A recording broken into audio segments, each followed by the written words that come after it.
Today we are going to introduce you to the February project of the month. I can't wait for you to see what's inside.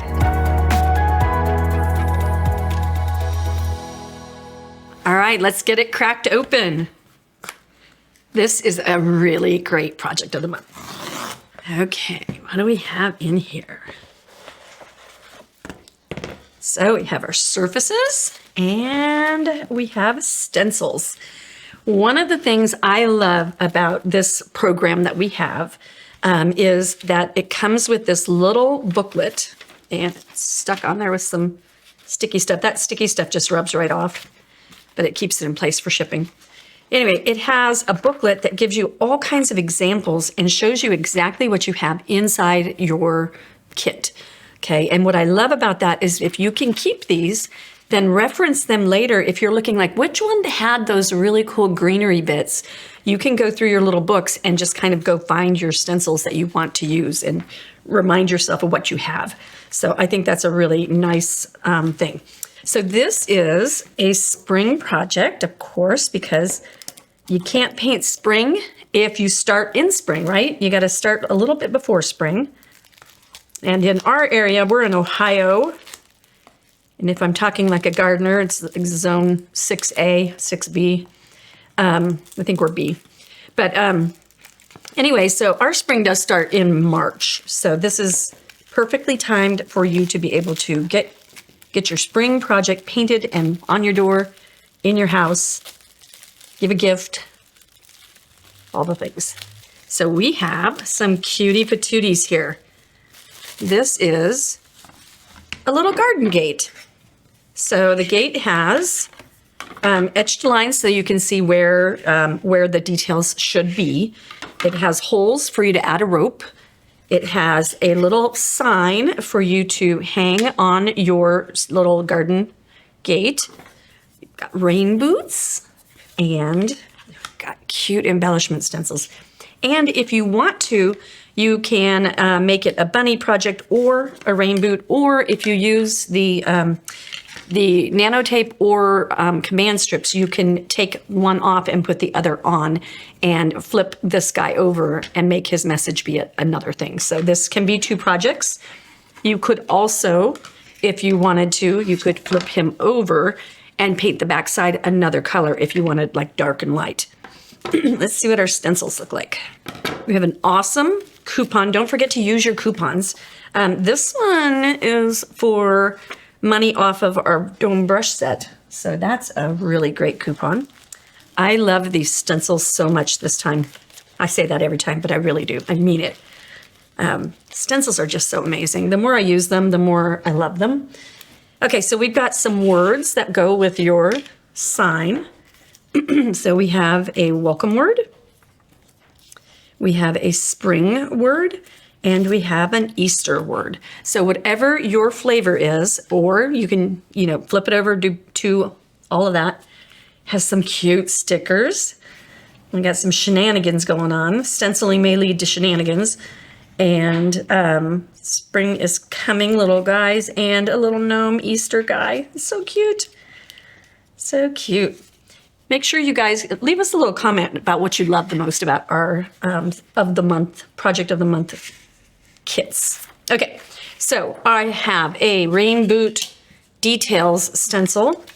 There is nothing like having boring painting, and so we don't want boring painting. We want it to be interesting, and having that little bit of detail makes all the difference. And so we give you a two-part surface, then the piece there, and then as well, we've got our little bunny face with some butterflies, and then we have a pattern, which is going to be so useful, pattern with eggs, and then a greenery pattern. Okay, so we have everything to decorate all the bits and to be creative. So don't let your imagination stop you. If you are stuck, refer to 1, 2, 3, 4, 5, 6 projects that have been demonstrated here so that you can get inspired from what we've already done.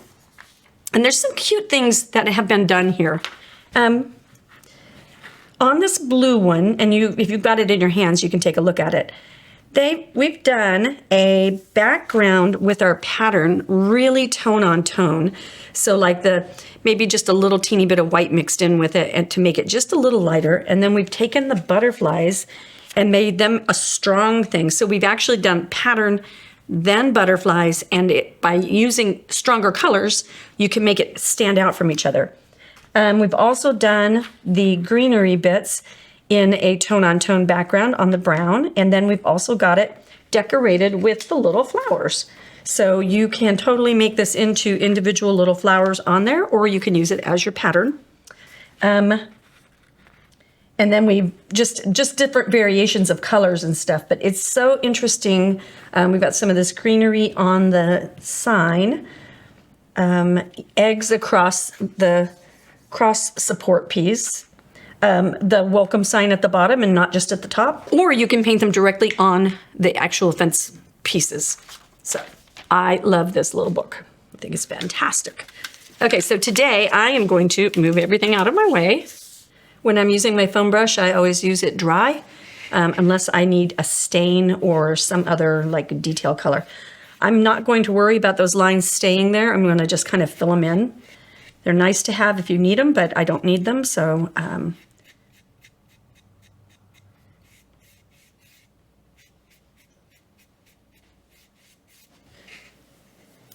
you want to be careful about getting mud into the edges because you don't want to have to clean up. So I'm making some controlled brush movements and just pulling my paint over to the edge instead of getting kind of wild and crazy with it. When you are getting ready to paint your boots or your bunny, remember you can have them go either direction. Remember your sign can be at the bottom, it can be at the top. Your sign can not be there at all. So remember for space-wise that you can do whichever way you want. I'm just loosely following this example, so I'm going to do mine this direction.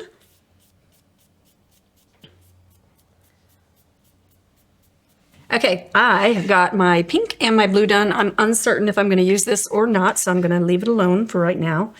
All of these can be used for other projects as well, so I'm going to mix 50-50 of 27 and 49. I'm going for just a nice light color, and that's a strong blue. Whew. Okay, I'm going to pull some out, and I'm going to add double of this. That didn't knock that back hardly at all.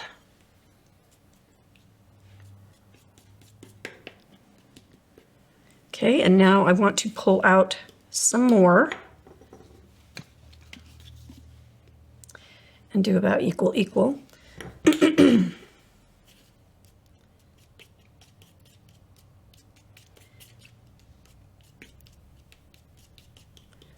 Now I have 3 colors of blue to mess with. Always wipe off your palette knife right away, or your palette knife will get thicker and thicker. Okay, so we're gonna go with our background pattern. I'm gonna try a couple of flowers in this not quite light enough blue. And what we're gonna do is we're gonna go really soft. So scumble, scumble, swirl, swirl. And then we're gonna peek and see. I can see it, but I think I'm gonna do a load and like do a little brush mix here. I want to see it just a little bit more than that.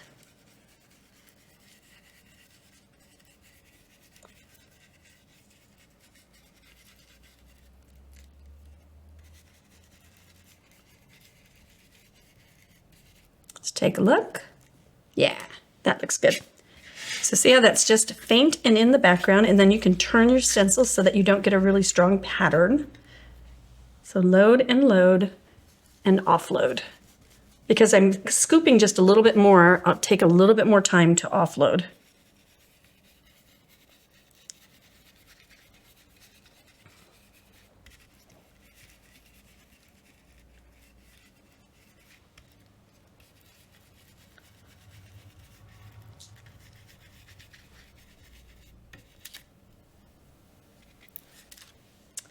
Okay, and then we'll poke in just a couple little flowers over here.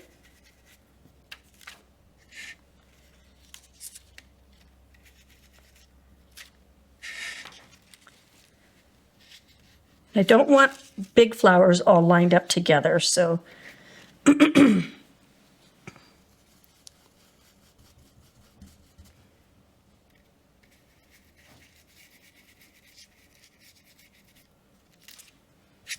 okay.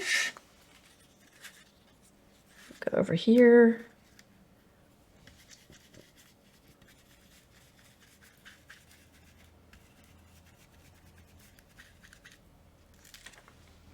It's so nice how fast this goes with a stencil.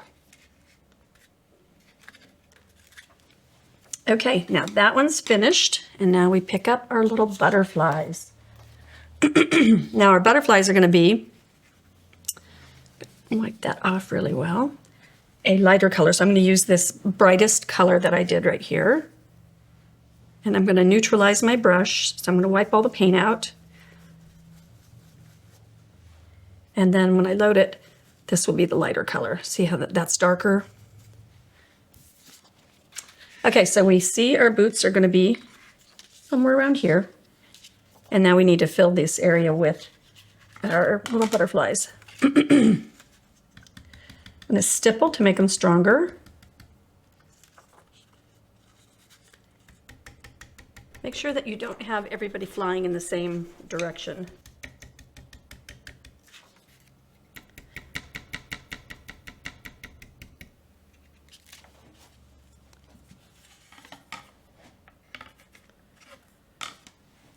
Okay, super duper duper fun. I like it. If I wanted to, I could go a little bit brighter on a couple of them.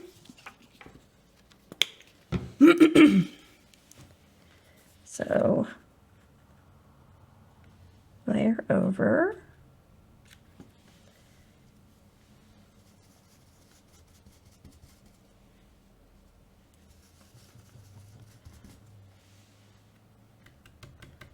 And that's just with number 27 Dirty Brush.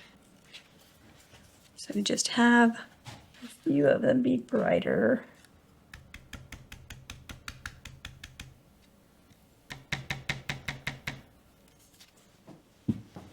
Yeah, that gives me some depth. I like that. Okay, into the water. And now what? Now we're decorating boots. So we want to get our details on our booty boots. Neat thing is they're reversible. Okay, I've got number 44. And I'm going to multi-mask.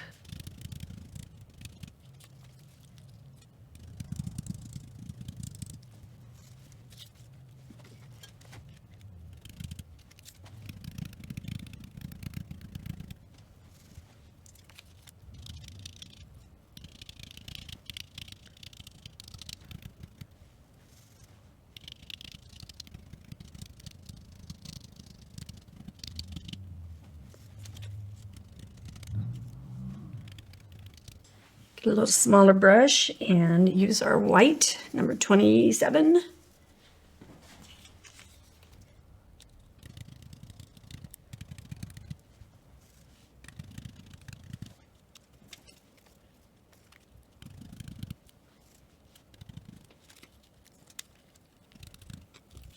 Okay. Yay! How easy is that to do?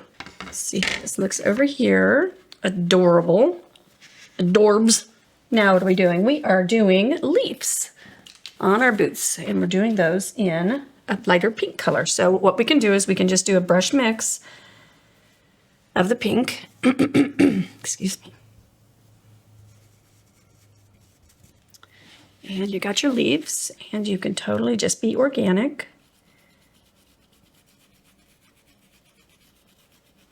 I think garden boots always have to have crazy patterns on them. Mine are chickens.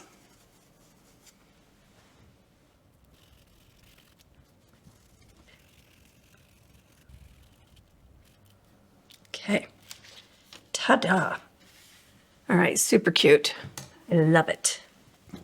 All right, so I think I'm going to go with my sign. I think that's just cute.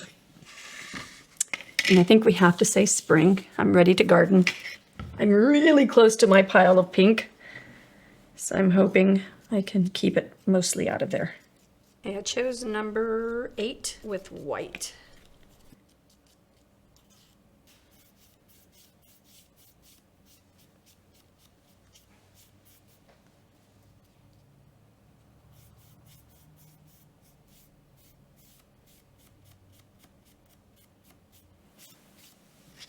All right, if you haven't drop shadowed with a stencil, then you are about to have your hippie noodle blown. So what you're going to do is you're going to take your stencil, put it where it's supposed to go, and because this is so simple, I'm not going to do it the other way I normally do it. I'm going to drop it down a little bit, I'm going to slide it over, and then I'm going to stipple with the brown. So the brown will be the drop shadow.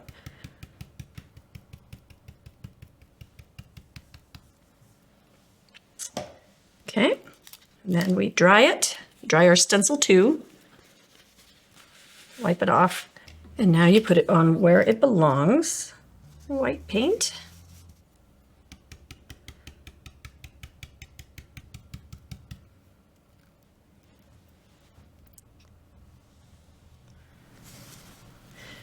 If you notice when I'm holding my stencil and I have to go hold my paper towel, I will get my fingers kind of unstuck and switch to fingernail pressure, and that way I don't move the stencil around. Okay, and then I think we have to give the heart some pink.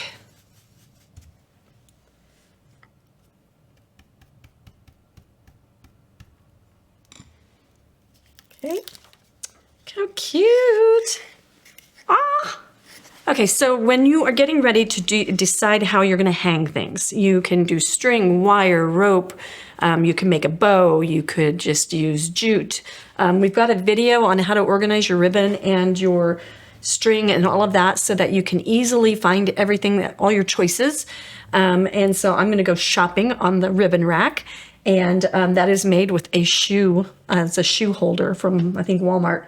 Anyway, wonderful system. It's lasted for us for over a year and we love it.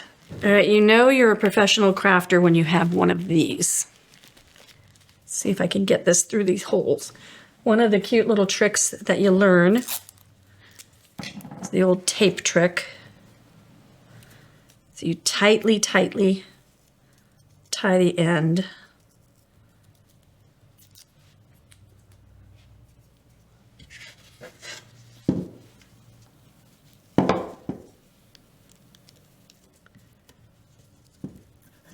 Yeah. I'm gonna leave just a little bit of flop down there. Then of course you want to fray the ends. Always cut extra. And the reason you cut extra more than anything is so that you can get your knot tied. Sometimes it can be really difficult to have enough string to knot.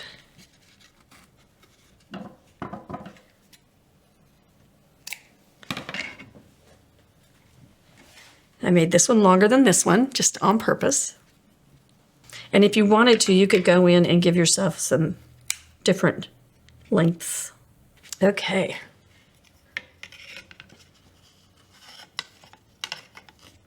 If you were doing this as a permanent situation, that's when you get out your Elaine's tacky glue, quick dry. And I love this glue. It was very durable. Or you could use E6000, you could use the nanotape. But if you put your nanotape right on your painted piece, then it can peel the paint. But if you go ahead and varnish 1 or 2 times with a matte varnish, then we did an experiment with the one with the gnomes, and we did the nanotape, and we did it with varnish, without varnish, and with the varnish it was perfectly fine. But command strips would also work if you wanted to change this out and make it a seasonal fun thing. So you've got a lot of choices. And so since we know the loops are going to go there, I'm just going to apply this. And we have a cute little spring project. All right, guys, I hope you love this project as much as I do. It's just a sweet, sweet project. Check out all of our other Project of the Months, and we'll see you in the next video.